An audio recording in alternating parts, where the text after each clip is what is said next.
Good morning, everyone. It's Joker, and today we are back with another slime video. And I am up early.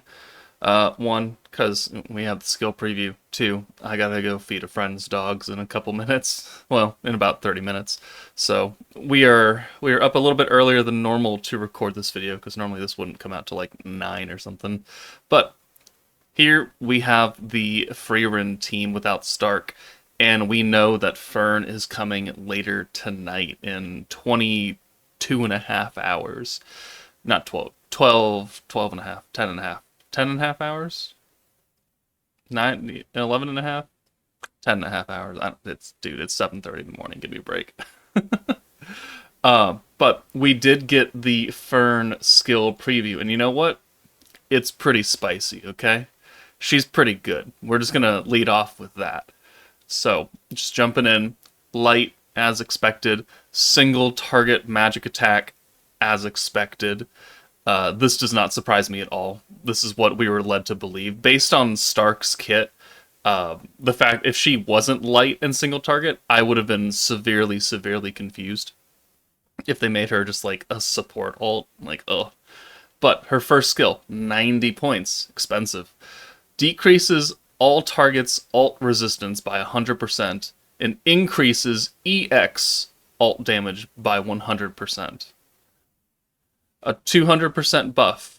Ult down, EX ult up. Unrestricted. Just have at it.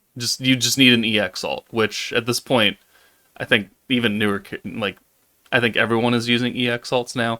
I think I can stop mentioning, like, oh, well, you need an EX ult for that. It's like, at this point now, especially with EX upgrades being a thing, and all the old 5 stars, slowly but surely going to get upgraded, I don't think that's a valid argument anymore, because no one is using normal ults at this point, right?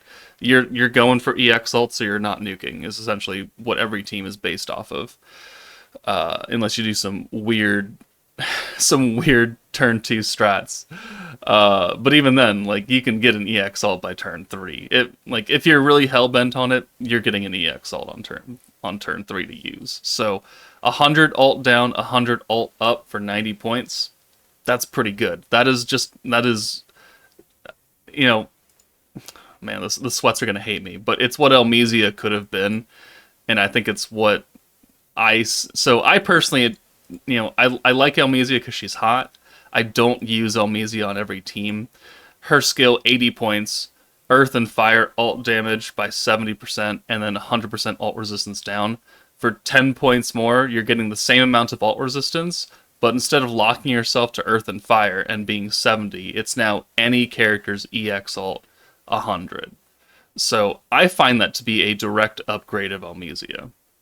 Some people might not agree with me on that, because Elmesia is also the AoE nuking character. Fern is a single target, so there are arguments against that. Like, yes, if you want Elmesia to nuke, then this is a better skill for her, because it's no point in bringing her and Fern.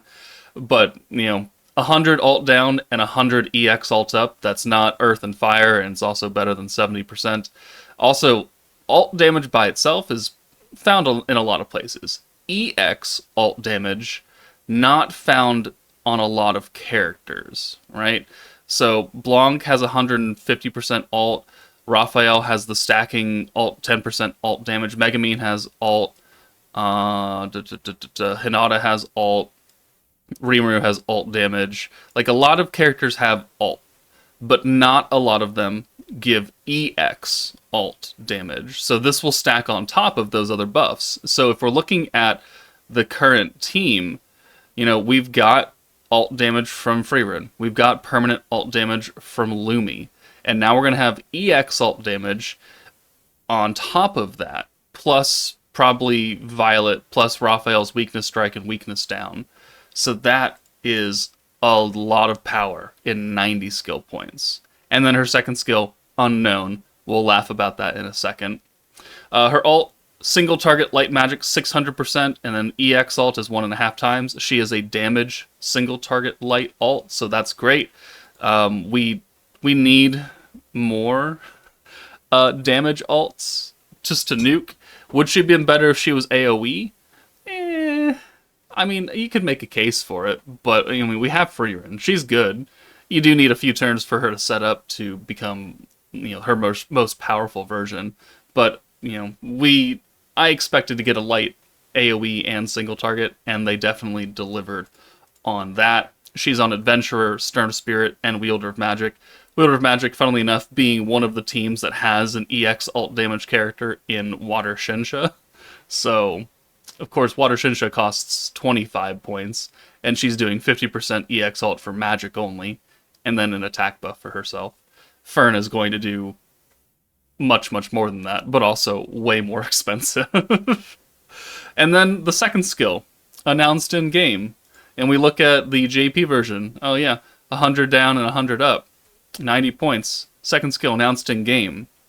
However, this time, the JP in turn messed up a bit, because if we translate the actual tweet itself, not the image, introducing some of the skills. Increases cooperation power of all allies, including rearguard, by 100% for one turn, and increases your magic attack power by 100% for one turn.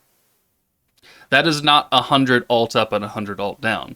That is 100% guaranteed synergy power for everybody, and then a 100% personal magic buff for Fern. She has 400%. If you look at everything, 100 alt down, 100 EX alt up, 100 synergy power up, 100 magic power up. This Fern is probably, the single most expensive character to use in the game, because she's going to cost 180 points to herself. But also, she's going to be the most powerful single target nuking character if you can use 180 points in one turn, which there are teams that can do that. Like burst teams, like you can get up to 180 on turn 5. I don't know if you're using anything else before that. If you rush the alt, certainly. But 100% synergy power for everybody. Now, people will say that is a direct power creep to Divine General Diablo. There is just one small problem that needs to be pointed out, and that is Diablo also gives synergy rate. This Fern does not give synergy rate, she gives synergy power. And that's because Freerin is giving the synergy rate. So we already have a character doing that. So in order for Fern to be her best self, she needs someone to give her synergy rate, which then makes the issue a little bit more prominent for her to be at her most powerful, because if you don't bring Freerin and her together, which they're very obviously meant to work together, you're going to need to bring someone else who gives synergy rate, which would lock you down into Diablo, or it would lock you into, Idol Shuna, right? Because she gives synergy rate for everybody, and then synergy power for magic only, which Fern is magic, but hers is much stronger than Shuna's, and it's for everybody. So you will need someone to activate synergy rate for her or for anyone else on any team that you bring Fern to support. And then her magic buff is a personal buff. It's a one-turn buff for herself. So Violet on this team, she is buffing everybody by 100%. Where is she? There she is. She's buffing everybody, Freerin included. Fern will, some people will want to replace Violet for that. And yeah, 100 EX alt up, 100 alt down, and 100 synergy powers is definitely better than 100% magic buff for Freerin. But you'll be losing out. Freerin will be then losing out on this 100% magic buff. And obviously, if you combine those three buffs, that's Freerin's going to get. You're going to get a lot of power. And you'll have now a single target nuker to do a literal butt ton of damage. But there are just some things you need to keep in mind. So, the most expensive character. I can't think of another character that's as expensive as her. Which does lock her down onto, the sole nuking character on turn 5 of a burst team, or a very, very expensive support character. Because 100% synergy power, 100 alt up, 100 EX alt down. Even if you don't benefit off of the magic buff. Who Who's a good example of that? Who we use as a nuker that has a buff that we don't actually use on a personal buff, on a personal level? Let me look. All right, the two that immediately come to mind are Tempsleep Benimaru and Ogre's Pride Shuna. You know, we use them for their other skills, the physical buff, the weakness strike, the triple alt swap, but then they have other things on them that they do that we generally don't benefit from because it's either being given by someone else or it's just not useful for some reason. The 100% personal or 120% personal magic buff for Shuna is kind of like what Fern is doing, right? So 100% weakness, 120% personal magic. Fern is doing 100% synergy for everybody, and then 100% magic buff for herself. Kind of in that same vein. And then Benimaru, his physical buff, we're using a lot on burst teams. And then the alt resistance down, like New Year's Blessing, we already have alt resistance down, so we don't really benefit off that. But I think Fern is going to be a very, very strong character that's going to be used as a support unit on a lot of teams just from the first skill. Just from 100 alt up and 100 EX, or 100 EX alt up and 100 alt down.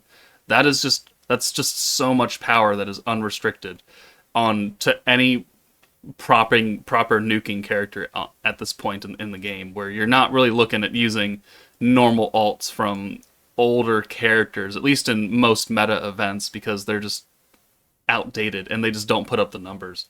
Like, I'm not taking Space Milim into a like Divine General. Like, yeah, she would do pretty good damage with all that buff around her, but she's not an EX character, and her nuke is just not good right now. And if I have Raphael or I have Blanc, like that's what's going to happen right there, or even Violet at that point. So, yeah, I think this Fern is going to be a menace for a lot of teams and a big time add for a lot of people. And this also means that with the free run meta complete, I think they've done pretty well for everybody. Himmel, really good. Raphael is a bit quirky, but once you figure out how to use her, really, really good. Freeran, really, really good AoE nuking character. And now we have Fern, who's going to be a really strong support and single target nuker. And then even Stark. Like, Stark's not on this team because, you know, we're looking for big damage. He still does contribute. He will have the light alt swap, he'll have the permanent synergy down, and he'll have the taunt. So it's not like he's useless. He definitely has uses. He's just, you know, a free-to-play character. So we can't expect too much out of him. But overall, I'd say the Freeran collab units are looking pretty good. There's no stupid despair. There's no locked to one team for invincibility like Idolmaster. I think they did a good job. So, let me know what you guys think of this Fern and her massive, massive skills and how much power she's going to bring you. And let me know how excited you are to summon for her in the comments below. But that's it for me, guys. Take it easy, and I'll see you all later tonight for the summons.